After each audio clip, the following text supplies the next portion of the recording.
வணக்கம். Welcome to Chitra Murali's kitchen. இன்னைக்கு நம்ம என்ன பார்க்க போறோம் அப்படின்னு பார்த்தீங்கன்னா, சப்பாத்தி சாதத்துக்கெல்லாம் கலந்துக்கிற மாதிரி ஒரு கிரேவி தான் பண்ண போறோம். பச்சை பயிர் வச்சு ஒரு கிரேவி, பச்சை பயிரும் வெந்தயக்கீரையும் வச்சு. ஸோ ஃபர்ஸ்ட் அதுக்கு நம்ம பச்சை பயிரை வேக வச்சுக்கணும்.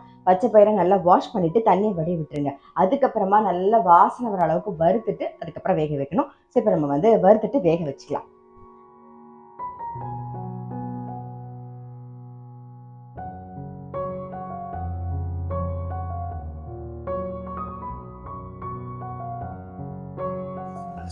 நல்ல வாசனை வர அளவுக்கு வறுத்துக்கணும். அதுக்கப்புறமா தான் வேக வைக்கணும். நல்ல வாசனை வர அளவுக்கு வறுத்துண்டாச்சு. இப்போ இதை வேகிற அளவுக்கு தண்ணி விட்டுக்கணும். இது கூடவே கொஞ்சம் மஞ்சள் பொடி, அவ்வளோதான்.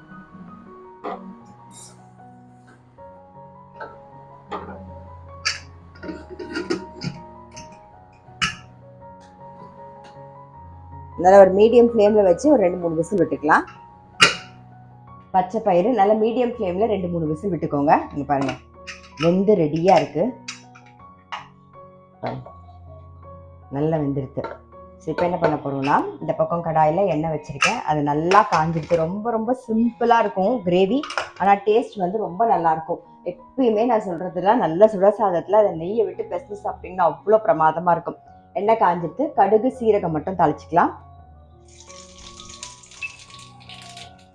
இது கூடவே ஒரே ஒரு வெங்காயம், ஒரு பச்சை காரத்துக்கு பச்சை மிளகா காரம் மட்டும்தான் நம்ம சேர்க்க போகிறோம், வேறு எதுவுமே சேர்க்க போகிறது இல்லை. அதனால ஒரு 4 பச்சை மிளகா நான் சேர்த்துருக்கேன். ஸோ காரம் உங்களுக்கு தகுந்த மாதிரி பார்த்து போட்டுக்கோங்க. ஸோ எல்லாத்தையும் சேர்த்துருவோம். எப்பயுமே சொல்கிற மாதிரி வெங்காயம் நல்ல ஒரு கண்ணாடி மாதிரி வதக்கிக்கலாம். இப்போ வரது பார்த்தீங்கன்னா வெயில் காலம். ஸோ அதனால தான் நம்ம அதாவது பச்சை பயிரும் நமக்கு நல்ல குளுமை தான், வெந்தயக்கீரையும் குளுமை தான். அதனால தான் நல்ல குளுமையான ஐட்டம் கூடிய மட்டும் நீங்கள் சேர்த்து பாருங்கள். அதே மாதிரி நம்ம வெந்தயத்திலே சாம்பாரும் பண்ணியிருக்கோம். அப்படி பண்ணலைனாலும் இந்த வெயில் காலத்தில் கண்டிப்பாக ஒரு நாள் நான் அது பண்ணுவேன். பண்ணும்போது உங்களுக்கு ஷேர் பண்ணுறேன். வெந்தய சாம்பாரும் ரொம்ப நல்லது. வாரத்தில் ஒரு நாள் பண்ணி அது குளுமை தான். அதனால குளுமையான ஐட்டம் எவ்வளோக்கு எவ்வளோ நம்மளால் எடுத்துக்க முடியுமோ அது கூடிய மட்டும் நம்ம சமையலில் இன்க்ளூட் பண்ணுறதுக்கு நம்ம முயற்சி பண்ணணும். அவ்வளோதான். சிம்பிளாக இதுலேயே நமக்கு குளுமையாக கிடைச்சிருந்தா ஹீட் ஆகிடுது, பாடி ஹீட் ஆகிடுது வரும் இல்லையா?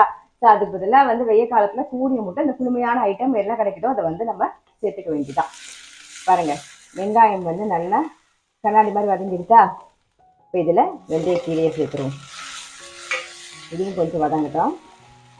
வெந்தயக்கீரை ஒரு வதக்கியாச்சு. ஸோ இப்போ நல்ல சின்ன நெல்லிக்காய் சைஸில் புளி கரைச்சி வச்சுருக்கேன். புளி சேர்த்துக்கலாம். ஒரு கொதி வரட்டும்.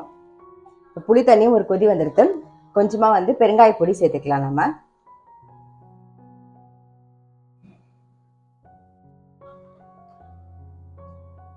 புளியோட பச்சை வாசனை போக ஒரு கொதி வரணும், அவ்வளோதான்.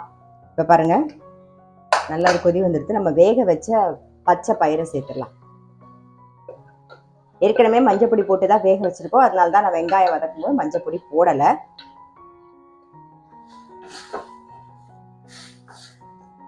நல்லா மிக்ஸ் பண்ணிவிட்டு கொஞ்சம் தண்ணி விட்டு ஒரு கொதி விட்டுரும்.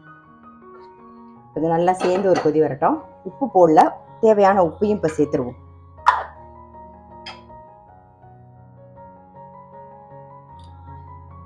பாருங்க, நல்லா கொதிச்செடுத்து சிம்மில் வச்சு நல்லா ஒரு கொதி விட்டுருங்க. இப்போ கொத்தமல்லியை சேர்த்துட போகிறோம். அவ்வளோதான், நம்மளுடைய பச்சை பயிறு கிரேவி ரெடி. ரொம்ப ரொம்ப சிம்பிள், நல்லா டேஸ்ட்டாக இருக்கும். நான் சொன்ன மாதிரி இதை சாதத்துலையும் பிசைஞ்சு சாப்பிடலாம், சப்பாத்திக்கும் தொட்டுக்கலாம். நல்ல சுட சாதத்தில் பிசைஞ்சு சாப்பிட்டுட்டு தொட்டுக்கிறதுக்கு காரக்கறியும் நல்லாயிருக்கும். அப்படி இல்லை ஒன்றும் வேண்டாம்ப்பா இதே போதும் அப்படின்னு நினச்சிங்கன்னா அப்பெல்லாம் நம்ம சுட்டுட்டு சாப்பிட்டு பாருங்கள், ரொம்ப ரொம்ப டேஸ்ட்டாக இருக்கும். ஸோ கண்டிப்பாக ட்ரை பண்ணி பாருங்கள். நான் அடுத்த வீடியோவில் சந்திக்கிறேன்.